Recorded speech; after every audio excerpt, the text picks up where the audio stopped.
Welcome to AP Review for Unit 1. So we're covering Chapters 1, which is on the Introduction to Government, to Democracy, Chapter 2 on the Constitution, and Chapter 3 on Federalism. So this is kind of to help us with our review. So we're going to start with democracy and American democracy. And when you're talking about taking the AP test, kind of one of the things to keep in mind for your multiple choice is you need to know your vocabulary solid. If you know the material, then you'll be able to kind of push through and pick out what is the best answer. Also remember, we're looking at 5 choices, so sometimes it may feel like there are 2 right answers, and we're looking for the best answer. So democracy in general, remember, is ruled by the people. So we're talking about the whole concept of popular sovereignty. When we're thinking specifically about American democracy, that's where those terms play in: popular sovereignty, the consent of the governed, limited government, checks and balances, separation of powers, the fact that we have majority rule but we still respect minority rights. These are all key aspects of American democracy, with additional concept of like the free market or capitalism. Those are kind of the key things we're thinking about when we're talking about American democracy.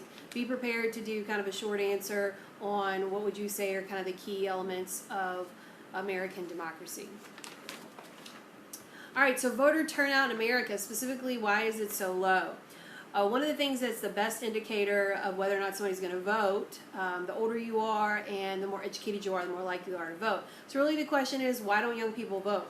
And so there's a lot of voter apathy among young people. Technology is also kind of a key issue. The fact that we've changed the way that we don't sit around with a dinner and watch the news together because we have, hundreds of channels to choose from, and we have social media and all these other things. So we're kind of informed in different ways. But a lot of times young people just don't feel like that it matters to them. And so voter apathy is a big part of why young people don't vote. All right, so when we're also thinking about in democracy, we talked about these kind of 3 theories. So we have pluralist, hyper-pluralist, and elite classes. Remember that one of the reasons that Madison believed that we needed to create a large republic was to be able to house all these different factions. And these factions, which are really interest groups, are all represented in our government. So pluralist theory is our ideal, like what we hope that the country would be, where we have all these different interest groups who are kind of competing against each other, but they compromise, their voices are being heard. Congress is making laws to hear all the different voices. This is ideal. This is not what we see happening in America. People argue we actually are probably more hyper-pluralist, where we see the competing ideas, but they're competing so much they're actually not listening to each other, and there's definitely not real compromise happening as well. Elite class theory is that whole kind of behind the Occupy movement, but it's that idea that 1% kind of controls the majority of the wealth in the country, that 1% of the people are making the decisions for everything, that business, money is what really makes our country kind of move and work as far as government is concerned. And those are really kind of the big things for democracy, not a whole lot of terms. Our biggest chapters are really Chapter 2 and Chapter 3. So we're thinking about the Constitution. Before we can get to the Constitution, we need to talk about the Articles of Confederation, which was our original form of government in the United States. And the Articles of Confederation were a confederal system where really we had 13 kind of separate little countries. They weren't really working together a whole lot. And that's really kind of the key issue. What are the weaknesses of the Articles of Confederation? The fact that they couldn't tax. It's a unicameral legislature. There's no executive branch. There's no judicial branch. There's only the legislature. And you really had to have a supermajority to pass anything. So it's difficult to get anything passed. The not being able to collect coin money, the not being able to tax, these are all kind of major problems that they have. And Shays' rebellion is what shows the weakness because they're not really able to kind of go in and deal with that as quickly. So that takes us to what ideas actually influenced our country. So let's start with John Locke. And John Locke is going to give us the ideas of natural rights, also known as unalienable rights, which Thomas Jefferson writes about in the Declaration of Independence. And these are rights that we are born with, that God has given and that no one can take away. He calls them most important are life, liberty, and property, versus where Thomas Jefferson, life, liberty, pursuit of happiness, like there's a difference there. Property is kind of the focus of Locke, which we'll also note that Madison said that the largest divide for factions was property, the unequal distribution of wealth, which is a result of property. So Locke is very influential in our American government. We're going to see this whole idea of natural rights, this whole idea of consent of the government, that government exists in order to protect our rights, that we give up some of that to the government to protect us. And if they fail at that job, then it is our responsibility to step up and say, hey, you failed at that job. And we're supposed to try to do that peacefully, but if that doesn't work, we do have the right to rebel. And in the Declaration of Independence, we kind of list all of that. Montesquieu is also very important. He's a French Enlightenment thinker, and Montesquieu is who we're going to get separation of powers from. All right, we'll move on to our next topic here with a paper that will cooperate.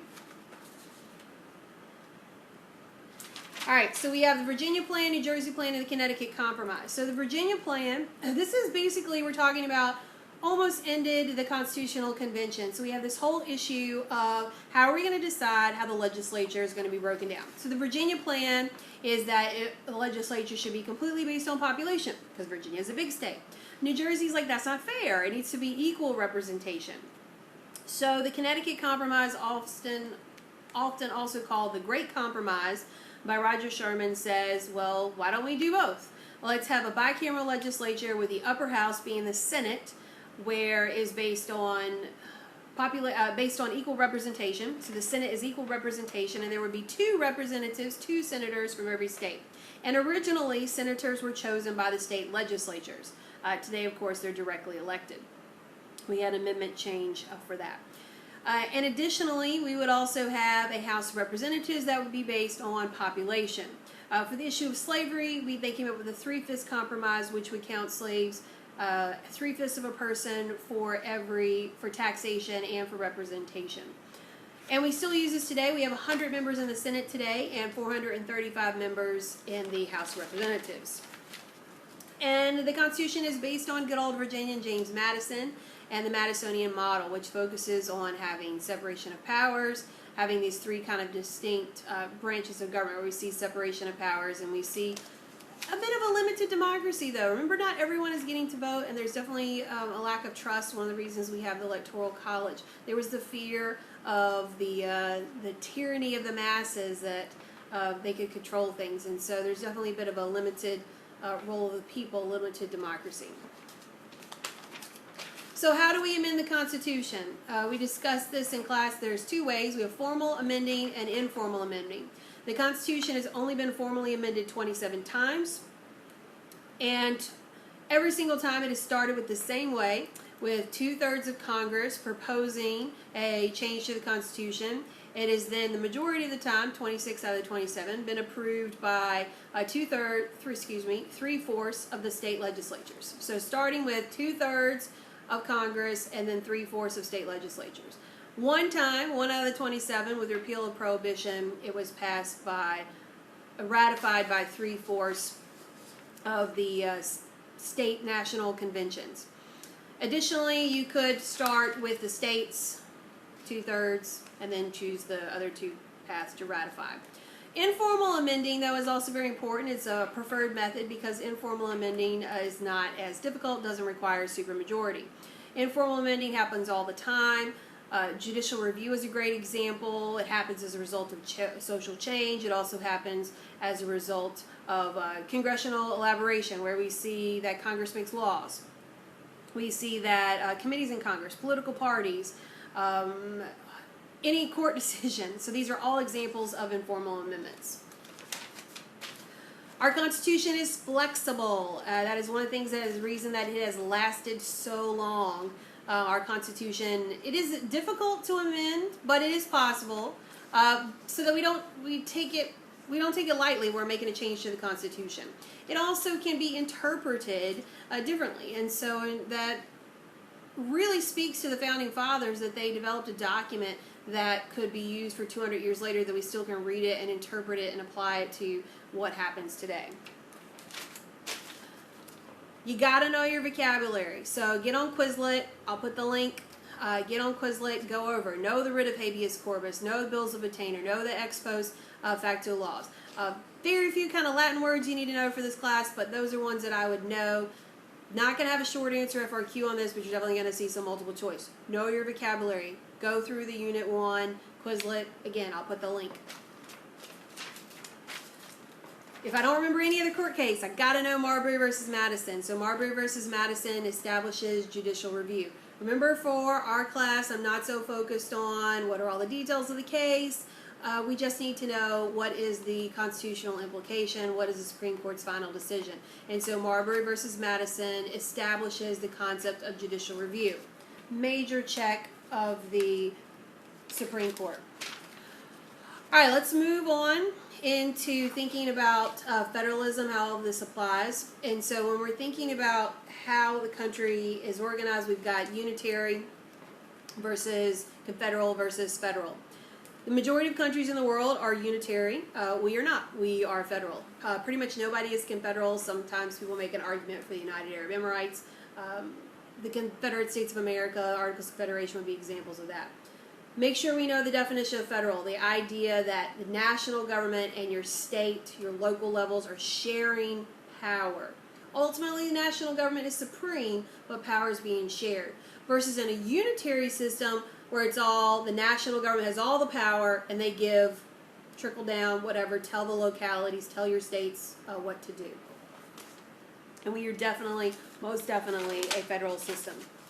So what other court cases should we probably know? McCulloch versus Maryland is another one. McCulloch versus Maryland. Again, don't worry about the details of the case. This is the national bank case. So the whole can Maryland tax.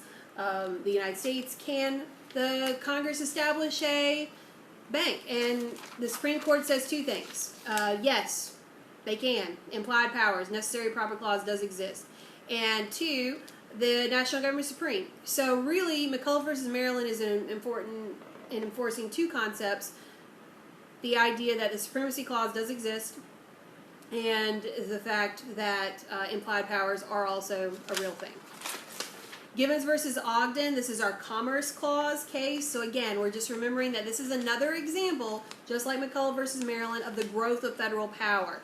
And how in this particular case, the Supreme Court sided with Congress's right to regulate trade through the Commerce Clause. So when we're thinking about the growth of federal power in America, think about a couple examples. Both of these cases would be applicable. So would the Civil War.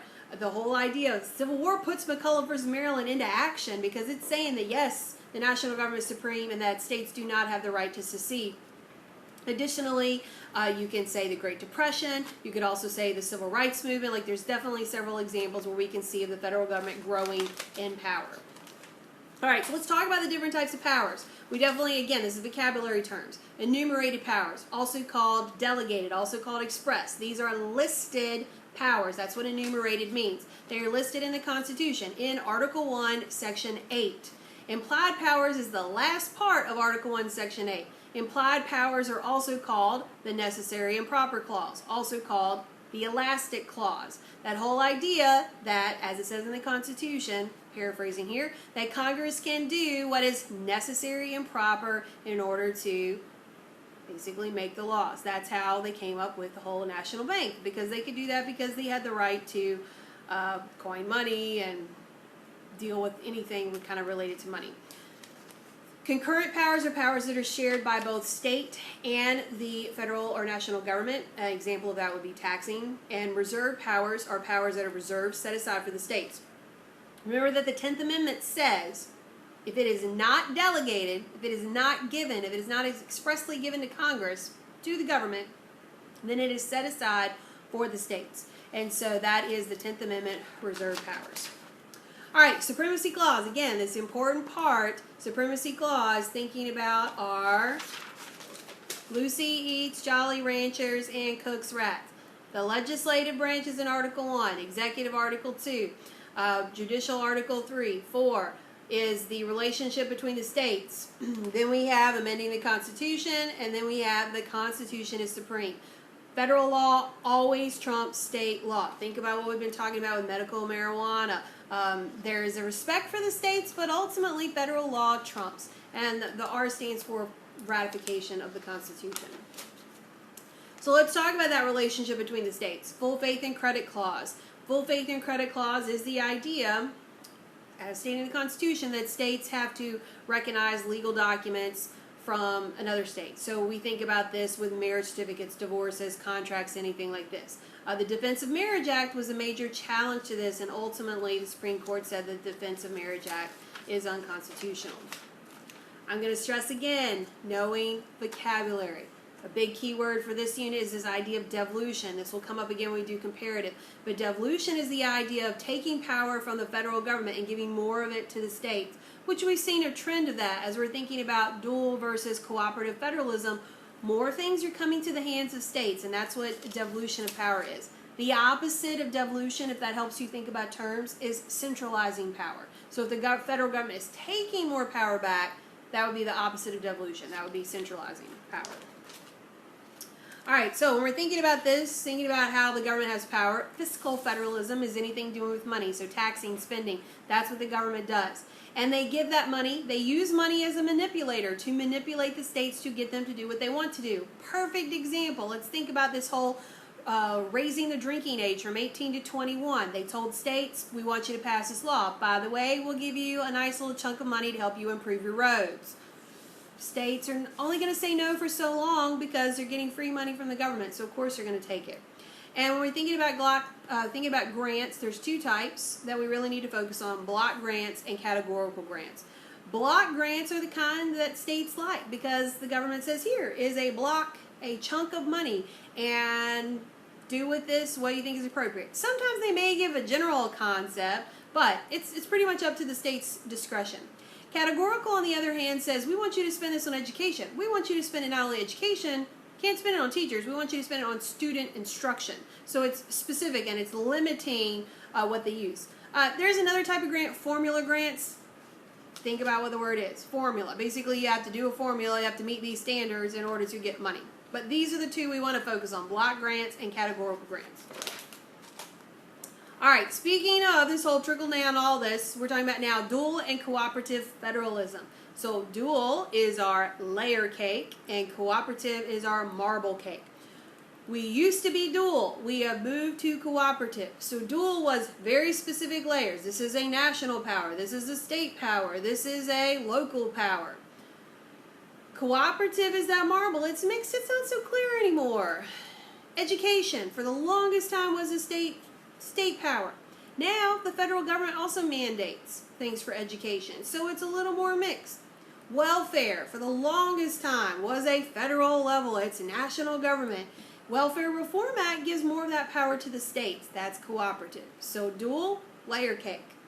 Cooperative, our marble cake. All right, that's it, guys. That is the highlight of what we need to know for Unit 1. Again, I encourage you to look at the vocabulary, so just take a little, click on the link below to get to the Quizlet, and that will help you with your vocabulary.